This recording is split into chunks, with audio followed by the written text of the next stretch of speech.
die, this habit that we had.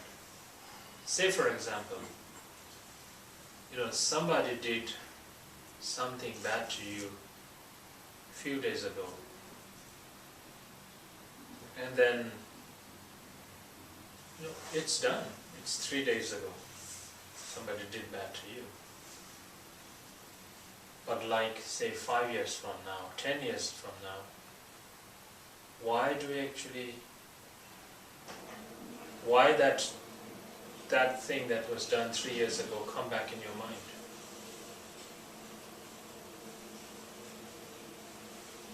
That was 5 years ago.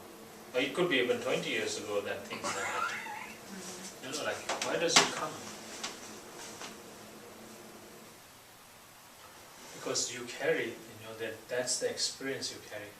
So it's just, within one lifetime we are talking about, a few years ago. But if you are actually changing every moment, your karma should also change, see? Your karma should also change. You should not be responsible for 10 years before, but you are experiencing, which is from 10 or 20 years ago. So death is just one interruption between just the body. Just the interruption of that body. So this is what it means. So since you have that experience in your mind, and the way actually how we crave for body is very funny. It's very interesting. Because we say in cyclic existence there are 3 kinds of realms. One is called the desire realm, one is called the formless realm, and the other is form realm and the formless realm. So 3. So human beings actually are within this cyclic existence, like animals, human beings and so forth that we actually see with body, they are considered as the desire realm.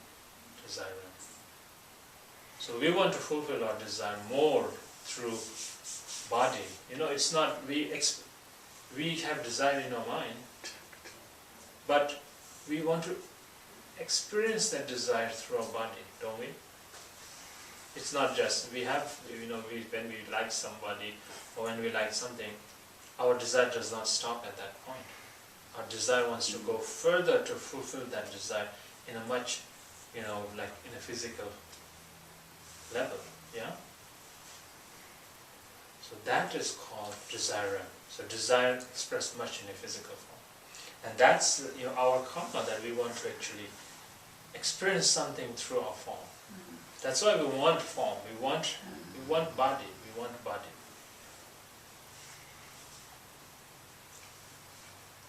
So, in our dream or when we go to sleep,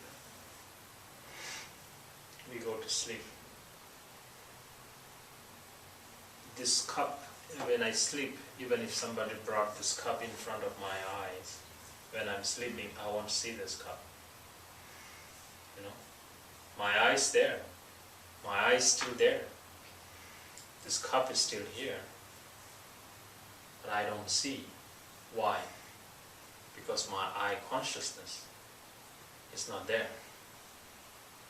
Likewise, if you whisper now into my ear, I will hear you. But when I'm sleeping, if you come and whisper into my ear, I may not hear you.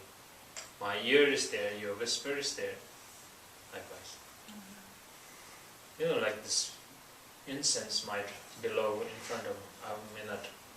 What happens is, this door which is said now, the consciousness now, these are the 5 doors. Now we have eyes, we have nose, we have ear, we have a tongue and our skin. That's why if somebody does not rub us more, we don't really have sensations. So if something happened to like a bug crawled on while we were sleeping, we would not know, because our body senses has actually fallen into what is called now the base consciousness. It's called the base consciousness. Like that. But when we are awake, this consciousness actually tries to feed in from all these 5 So that's why we feel we are seeing, we are hearing, and those kind of things. So when we sleep, this consciousness actually gathers back, and the dream actually happens when this is collected together. We don't dream with our eyes open. We dream. I wouldn't be dreaming as I would see you. I wouldn't be dreaming if I was listening to music. I wouldn't be dreaming if I smell something in my nose. See?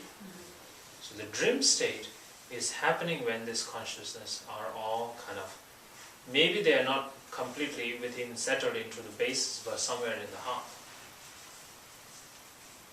So that's why sometimes you are actually able to, you're conscious like that. What I'm trying to say here is, there is this relation between our body and mind. This body, which we think the mind is here within this body. We think our mind is here within this body, not outside. I think here. And my mind thinks that this is my body. Yeah? My body thinks my mind is within my body. My mind thinks this is my body. So you understand those two. Right. Yeah? So there is so much connection in between this mind and body. They have developed like an affair, like a very strong relationship between these two. Very strong. As long as the elements of this body do not dissolve, body is not going to let go of the mind. Body will not let go of the mind. And that is the power of the body to actually trap the mind. And the mind does not have the power to escape from this body if this body does not leave you. See?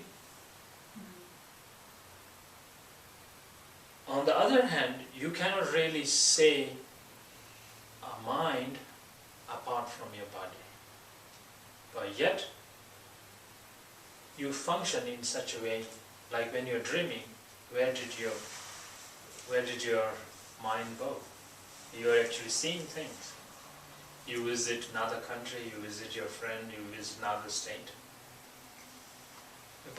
Your mind is not anymore within your body. It is already in a different place.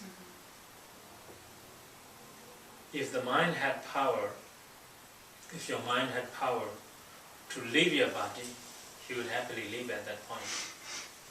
Because we are always looking to be younger. Yeah? Oh yeah. So if your mind had the power, we would choose to enter into a new body. Yeah? That's why we go to gym and we kind of look in front of the mirror and we always try to be, younger or this kind of thing.